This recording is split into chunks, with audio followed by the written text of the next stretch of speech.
तर नमस्कार सर्वांना, स्वागत आहे तुमचं आमच्या गावाकडच्या ब्लॉगमध्ये। बऱ्यापैकी लोकांना ना तूप घालून बनवलेले रव्याचे लाडू खूप आवडतात। रव्याच्या लाडूचा पाकच धरायचा कसा कळत नाही, त्याच्यामुळे भरपूर लोक हे बनवायला बघत नाही। आज मी तुम्हाला ह्या व्हिडिओमध्ये परफेक्ट पाक कसा आलेला कळतो हे सांगणार आहे। मी इथे 1 किलो रव्यासाठी 1 किलोच साखर घेतली आहे, फक्त त्यात 200 ग्रॅम साखर कमी घेतली आहे। आता इतक्या साखरेला पाणी किती घ्यायचं, तर साखर भिजेल इतपतच पाणी। तर कसं ओळखायचं, तर 4 ग्लास साखर जर आपण घेतली तर त्याला 1 ग्लास पाणी घ्यायचं। आता जोपर्यंत साखर विरघळत नाही तोपर्यंत हे मिश्रण व्यवस्थित हलवत राहायचं। आता साखर पाण्यात पूर्णपणे विरघळली आणि पाण्याला व्यवस्थित उकळी फुटली ना, चमचा घ्यायचा आणि त्या चमच्यावरती सारखा पाक घेऊन पाहत राहायचं की त्या चमच्याला पाकाचा एक तार धरतोय का। चमच्याकडे नीट लक्ष देऊन पहा।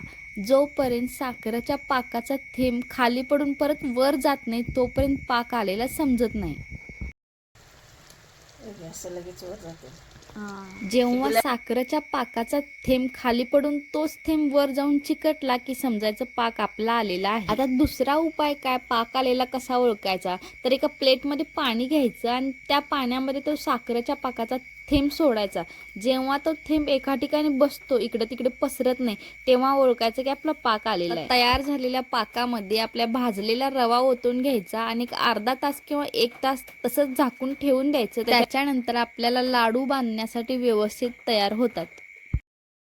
या दोन्ही ट्रिकनुसार तुम्ही लाडू नक्की बनवून पहा। तर चला, आजसाठी एवढंच, भेटूया पुढच्या व्हिडिओमध्ये, तोपर्यंत धन्यवाद।